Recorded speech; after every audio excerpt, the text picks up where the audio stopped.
Welcome to the Miracle You, guiding you on the journey towards finding passion and purpose, and how to discover, create, and live a life by your design. Whether your success has been plentiful or your missed opportunities have been overwhelming, we can help you become a more empowered, masterful person and show you how to share your gift with the world. It's time to inspire change from within with the host of the Miracle You, Vince Kramer.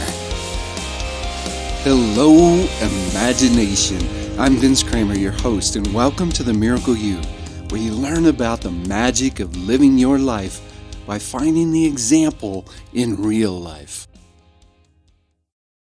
Over the years, I've shared with you the importance of understanding that we have wake-up calls along the way. And I've mentioned the wake-up call of death in your life many times, but we haven't really talked about it. We haven't looked at the effect that death has in our experience when we lose somebody that we love or we lose someone that's close to us.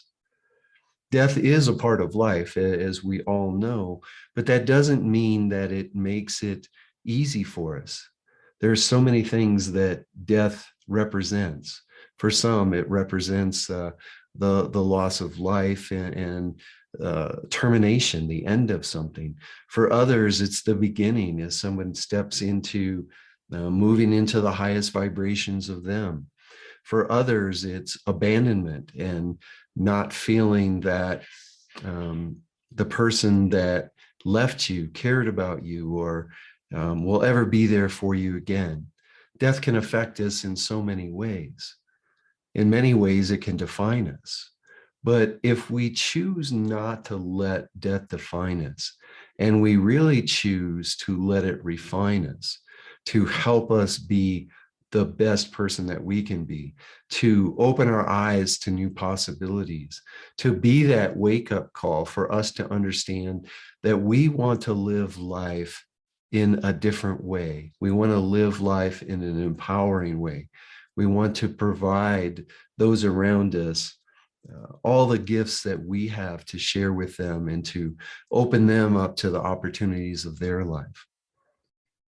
For everything in our lives, it's really how we truly choose to look at it, how we choose to use it to be part of our journey, to be part of our growth, to be part of our expansion.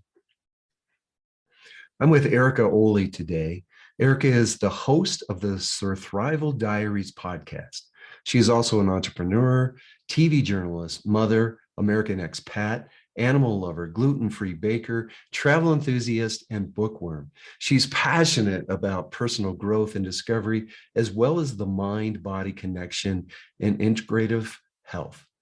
She is currently training to be a coach and hypnotherapist, is writing her book. She lives in the south of Spain with her family, and when not working, enjoys walks with her daughters, yoga, and riding her Lustano stallion. Erika Oley, are you ready to share the miracle of you with the imagination? I am ready, Vince. Thank you for having me. Oh, it's such a pleasure to have you here. And Erika and I have exchanged podcasts, so we're on each other's podcast, and I had the opportunity to be interviewed first, and it was such a joy to me that I can't wait to really uncover and discover and share so much of you with the imagination. So thank you for being with me. Thank you. Erika, could you tell us a little bit more about you and what you're doing and why you even started the podcast, so we get a flavor of how you're showing up in the world and what you're bringing to the world? So I am originally from the East Coast of the United States. My life began as a pretty normal existence. I was born to two parents who loved me and wanted me very much. And when I was a year and a half, my mom decided she wanted to leave my dad, and she moved away to California, so to the other side of the United States, leaving me with him. And I say that because it created an initial wound of having been deserted. And that played out many more times in my life and very much in my relationship with her. And she would say to me later that she never wanted to leave me. And they agreed that I would stay with my dad until I was 10 or 11 and then go live with my mom. And she said it was better for me to live with her as a teenage girl. Maybe I'd want to discuss certain issues with her that I couldn't discuss with my father. But the effect that it had on me was to feel, as a very small child, that my mother had indeed left. So she did move away. My father did his best to raise me. And my mother she remarried later. She had a second child, my half brother. My father also had 2 more children with whom I lived until I was 10. And then I was uprooted, taken to California. And a year after that, we moved to Poland. And that began my journey, or the beginning of my journey traveling around the world. Being in Poland, I was able to visit many wonderful places, and I'm currently in Spain. So that's just a side note there. But my mom was always working. I was helping basically with taking care of my brother, sort of as like another parent, because she no longer lived with her second husband, after my brother was 2. And he was like a child to me. And when I was 16, it was my last year in high school because I graduated early. He got brain cancer, and I didn't know what that was at the time. I remember when I found out, throwing all of my books off the shelves. I mean, that wasn't the days of when you could just Google what was going on. I didn't find out very much, and my mother at the time wasn't very into sharing the experience of uncertainty with me. So I felt very alone in that. And he struggled with his health for 5 years, entering a period of remission, having become, he developed disabilities due to some of his treatment. It was a very difficult period in my life. And when I was 21, he died. There was nothing else that we could do for him. And that was the first time I experienced death in my life. And I had been working so hard to keep everything together while taking care of him. And I was 19, living alone with him in New York. My mom was working. She had a very big corporate job, and I volunteered to take care of him. And I had, I forget the name, but I had the power of attorney to make decisions about his health, et cetera. But it was a lot of responsibility for a young person. So I basically pushed all of my feelings deep down, put on a very thick armor, and went through quite a few years. I would say, that I was 21 when that happened. When I was 24, I got married. The person that I married was, I thought he was my knight in shining armor. It turned out he wasn't. And I had to make the difficult decision to leave. And let's see, that was like at the end of my 20s. I had 2 children after I had gotten remarried. And after the birth of my second daughter, this was what you would call a wake-up call, my first wake-up call. And my health just basically shattered. I started having head spins, and all this weird physical stuff was happening. And I went to every doctor I could. Nobody could help me. It was a very long journey of not finding support that I needed in the medical community. And I ended up having to go on a very off-beaten path to find my own answers to my health struggles. And that was in 2003, 2014. And I spent basically the next few years really, really focusing on my health. I left the company I had started with my ex-husband, which we had grown, which we sold.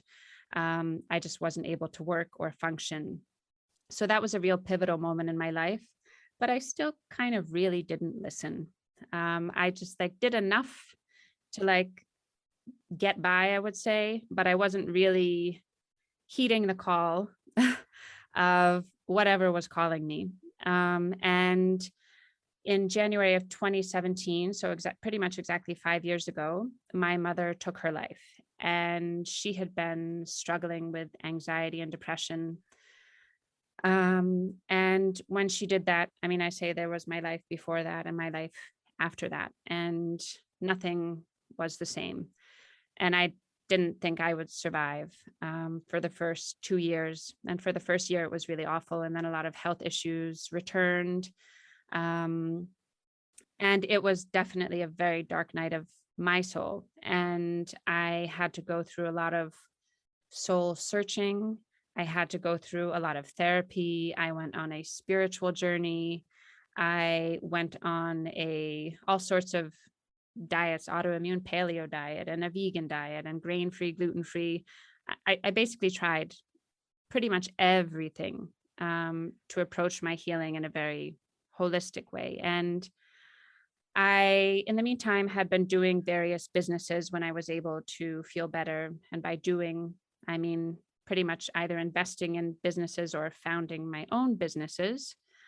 And I turned 40 into 2020. And I decided every year I do, basically I take stock of what's happened over the previous year, decades.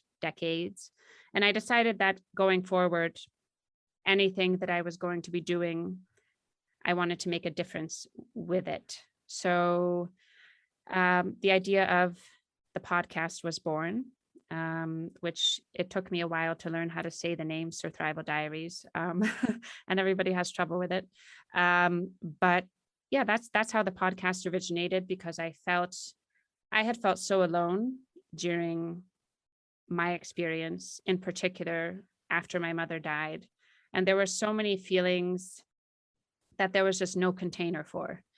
And I feel that so many people out there are looking for a voice of support. Maybe they don't have anybody physically in their vicinity to provide that for them. And I think it's important to hear that what you're going through is normal. And in the process of grief and loss, there's so many different emotions that can fit into that. And I hope to provide comfort and, in a way, companionship to people who listen to the podcast, who read what I write. And I've also actually in the process discovered so many beautiful stories of the people that I've interviewed. And they've definitely changed my life and showed me once again, and I say this all the time, that there is light in the darkness. So I think that is my main message, about there being light in the darkness. And even in my darkest times, there was light, and it was my decision to notice it or not. So that's my story, maybe in a very big nutshell, and how I got to where I am today and why I decided to start this podcast. Let me ask you, Erika, you said that you feel that your mission in life is to help people see that there's light in the darkness. When you found that was true for you, how did that change your life? How did that open you up to more? Well, I would say that if the thought that there is no light is a very scary thought. And if I can come back from the depths of pretty much the worst thing, or one of the worst things that a person can experience, because I think I don't want to like grade people's experiences, but I would say it's among the more difficult things, to have your mother in particular, in my case, leave the world the way she did. First of all, I feel like I can survive anything, because you realize that you can get through something you never thought would be possible. And you find reserves of strength that you never thought you had. And nothing really is scary anymore. I'm not afraid of death anymore. And so it changes the way that I live. And it basically it's changed the way I make decisions and the things that are important in my life. It has caused a lot of things just to fall out of my life that maybe didn't have great meaning to begin with. So I guess facing that death in the face and the darkest of darks has helped me to live more fully. I think we shared when we were talking on your podcast, the importance of understanding that each and every one of us are given these opportunities in our life to learn and grow and to experience something that kind of opens us up and gives us the opportunity to be more of who we are. In many ways, you experienced abandonment twice with your mom, and maybe you even felt it even more than that. In the abandonment, what did you learn from that, and how has it made you a different person? That is a very good question, first of all. Second of all, that's the first thing I said to my husband when I found out that my mom had taken her life. I said to him, she left me again. And I remember it. I don't remember much from that period, but I remember that moment. And that was just my feeling, that she's left me again. And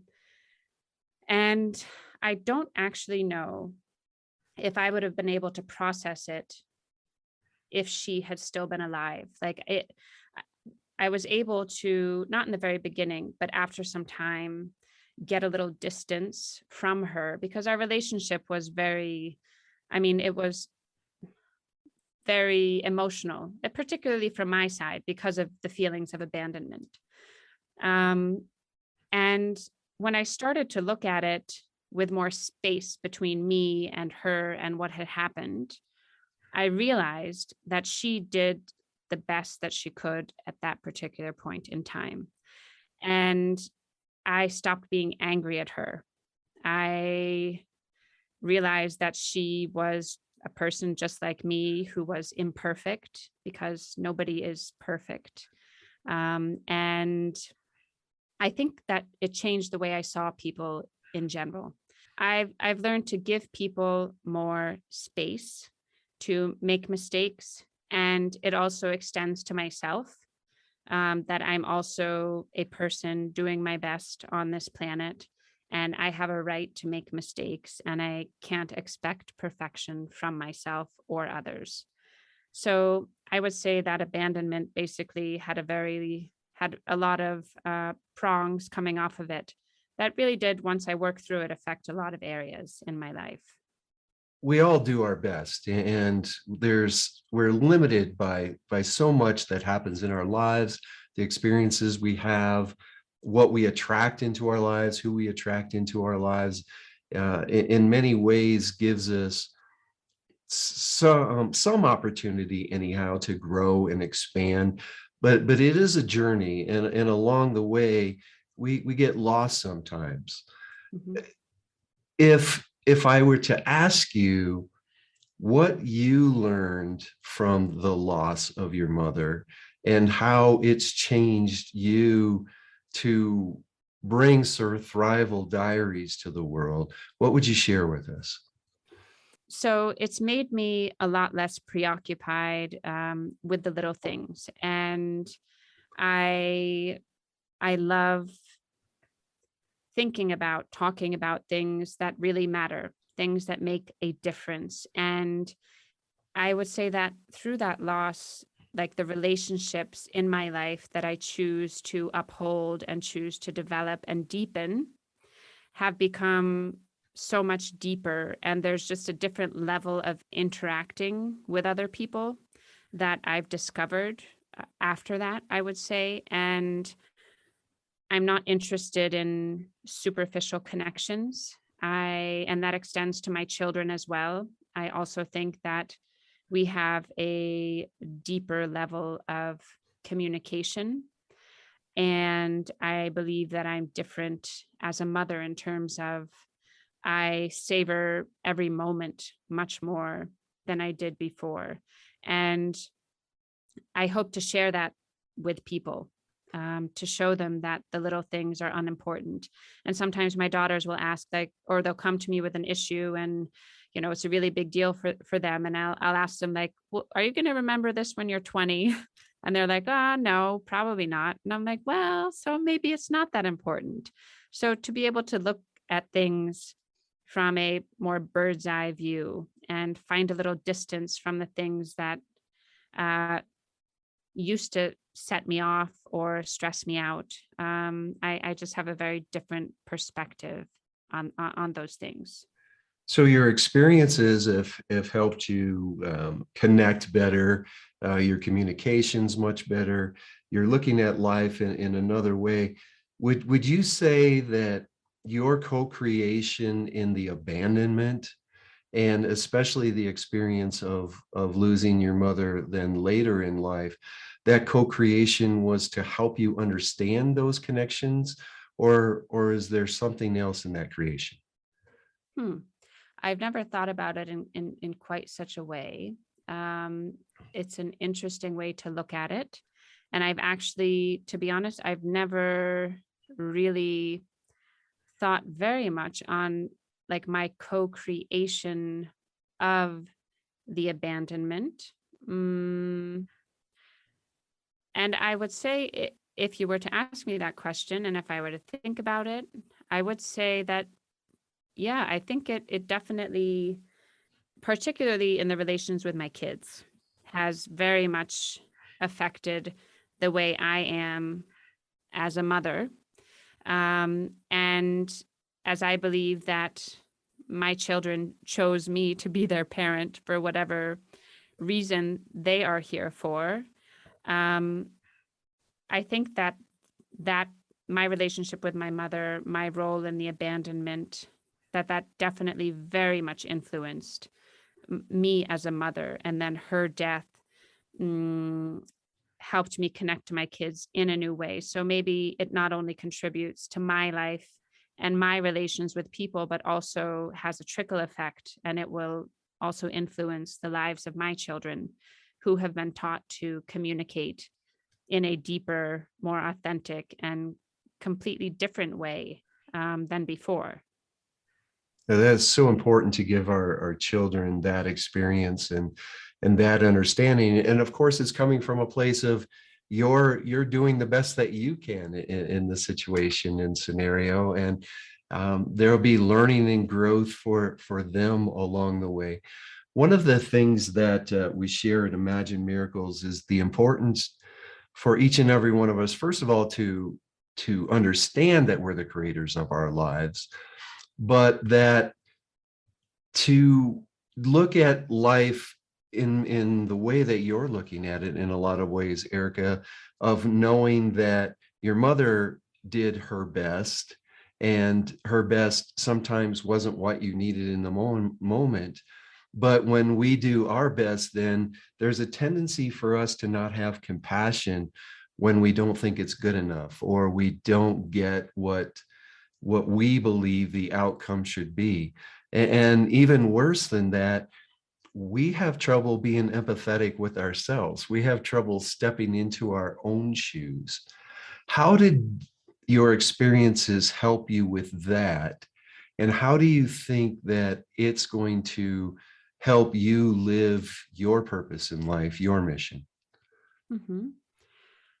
Well, I think that as children, we have a lot of expectations that we place upon our parents in general, whether it's my mom, my dad, and probably most kids in the world expect something from their parents. And more often than not, our parents are not meeting all of our expectations and living up to them.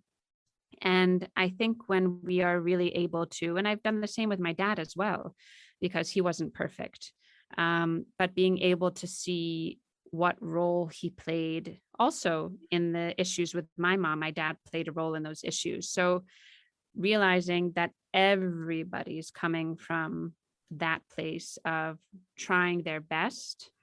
And like I said earlier, I wouldn't say I've gotten there 100% yet. I'm also still learning to extend that same to myself, because for so long I was trying to prove things to my mom, to myself, go, like be the best I could be. When I did something, it was 150%. And I'm learning sometimes to say, well, 75% is good enough right now, that I really can't do any more, and learning to say no and listen to my body.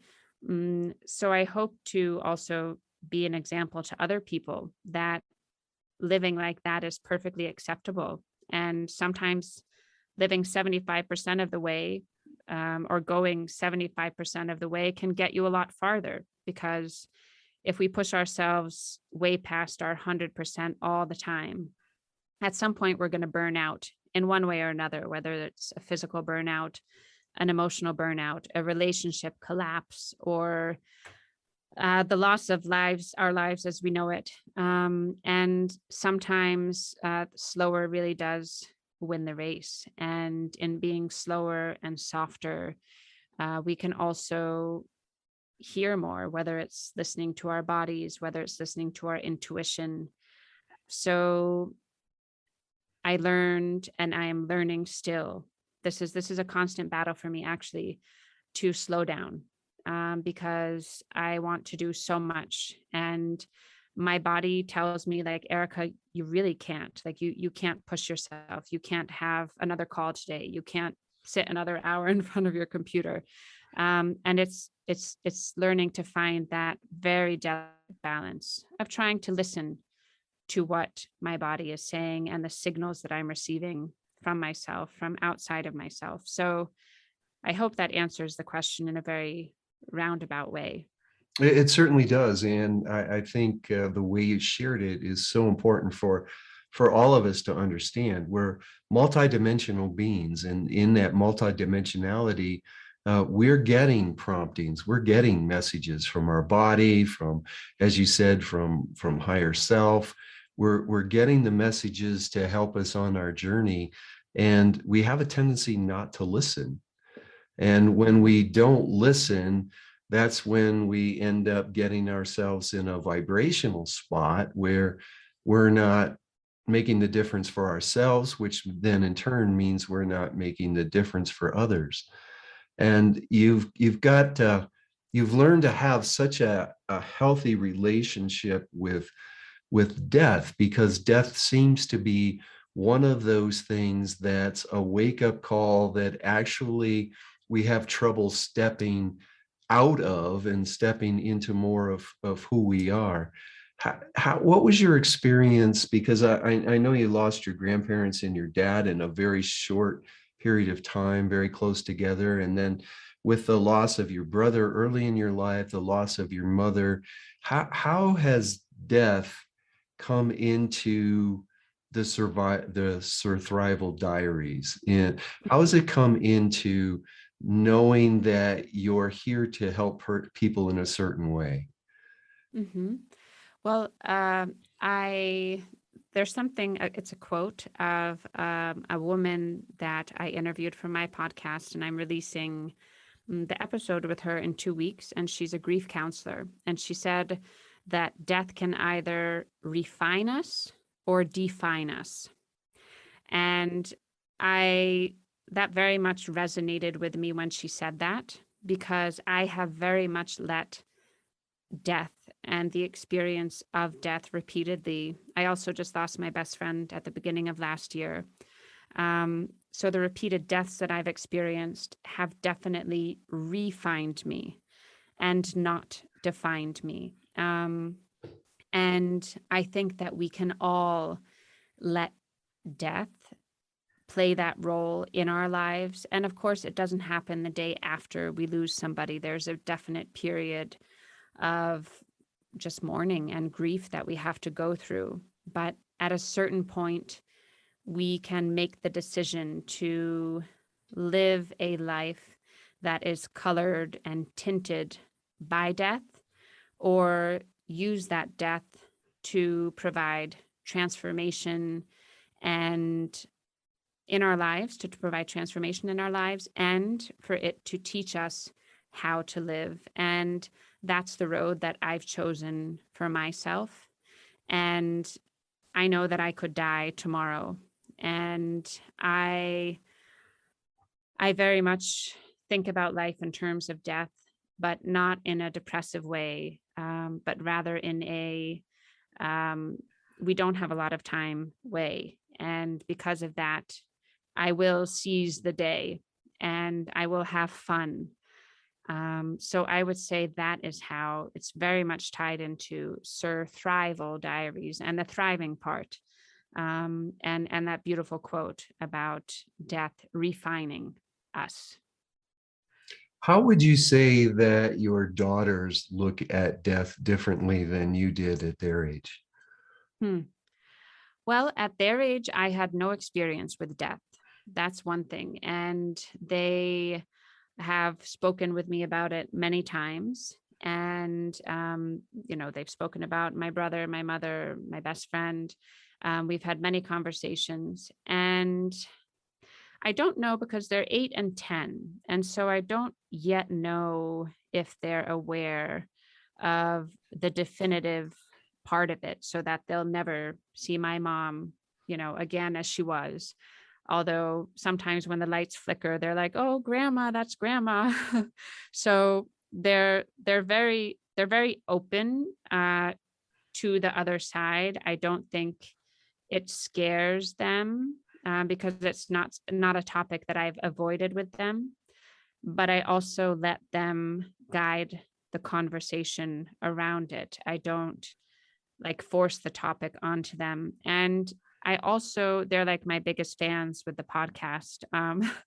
And a lot of the stuff is funny because I only after the fact did I realize that they would want to listen to like every episode multiple times. And a lot of the stuff is very heavy duty, not necessarily conversations I would have with them over the dinner table every day. But at the end of the day, again, going back to what I just said, I let them pick the pace and choose what they want to listen to, what they want to digest. And at the end of the day, I'm very much about them being open with their feelings and processing things and moving through things. And it's part of life. And I think in general, society has become so far removed from death.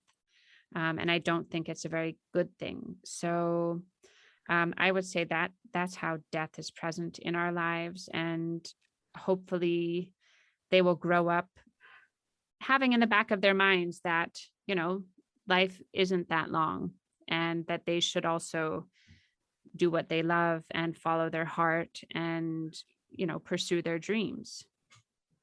And one of the things that we truly forget from time to time is that our children chose us to help them on their journey and on their path. And everything that they're learning from you, every experience they're having from you is helping them develop and grow into who they are. And each parent, although we have our specific purpose, our unique purpose in life, part of that purpose is to provide those other souls who have chosen to be in our lives the opportunities for them to grow and expand also.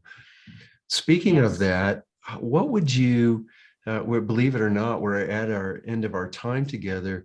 What would you like the imagination to take away from our time together today? I would like the people listening to take away. I would say that there really is no point living a life enshrouded in fear. And we can either let negative emotions control our lives and take over our bodies. And we spoke about this when you were on my podcast about the vibrations of emotions. And I wasn't planning to say this, to talk about this. So it's funny. This just was very spontaneous, but there is a choice that we can make. And I'm sure, David Hawkins, I'm sure you've read his books, but they were very important to me in terms of, I felt it very much a choice that I made at a certain point in my difficult moments, not to be a victim, and to transform, whether it was anger or some higher level emotions in terms of their vibrations, to transform my, let's say, vibrational frequencies, the emotions I was experiencing, where I chose to go with my thoughts. I chose to transform them into being a proactive participant in the life that I was creating. And this goes back to letting an experience refine me and not define me. When we let something define us, we're the victim. And when it refines us, we play an active, powerful role in creating our lives and our futures. So I would like to say that everyone has the chance to make that choice. And it really is as simple as a choice, because I've made it multiple times. And sometimes it may be true that a difficult thing takes place and we are propelled once again into darkness and to, let's say, low vibration emotions. But at a certain point, we can make the decision to pick ourselves up. And my message would be that that choice is always there. Well, thank you so much for that. That's so powerful and so on point for what you shared today. You know, they tell us, and it's pretty obvious, that you can't be in a low vibration and a high vibration at the same time.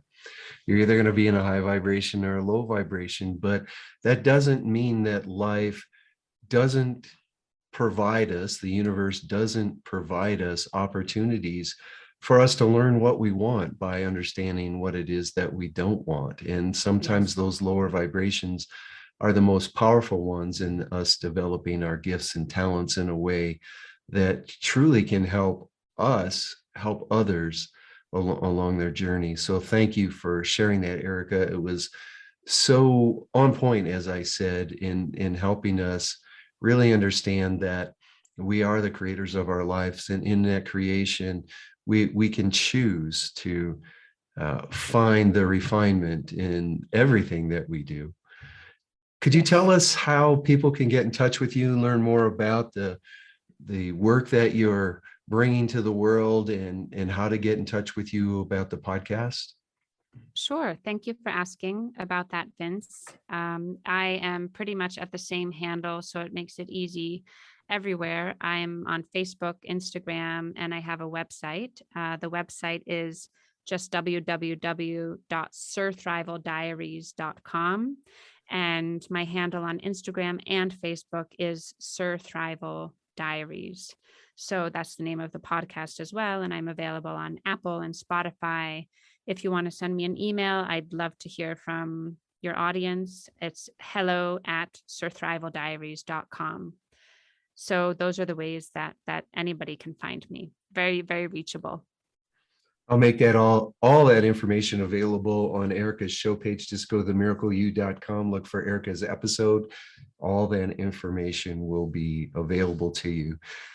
Erika Oley, thank you so much for spending time with me today. I appreciate your openness, your honesty, and your heart.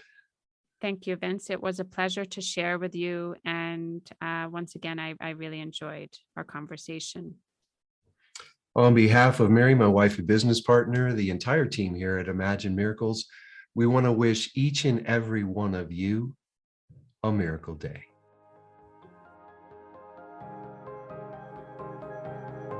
You've completed this episode of The Miracle You, but we have plenty more to help you discover your own personal passion and purpose. Head over to themiracleyou.com for free resources to assist you on your journey, as well as register for our free webinar, Discover Your Miracle Life, 3 mind-awakening steps toward your unique purpose, or apply for a one-on-one Your Life, Your Way breakthrough session and discover your next best step on your journey. All available exclusively on our website. That's themiracleyou.com. We look forward to sharing more experiences of passion, purpose, and life by design next time, right here on The Miracle You.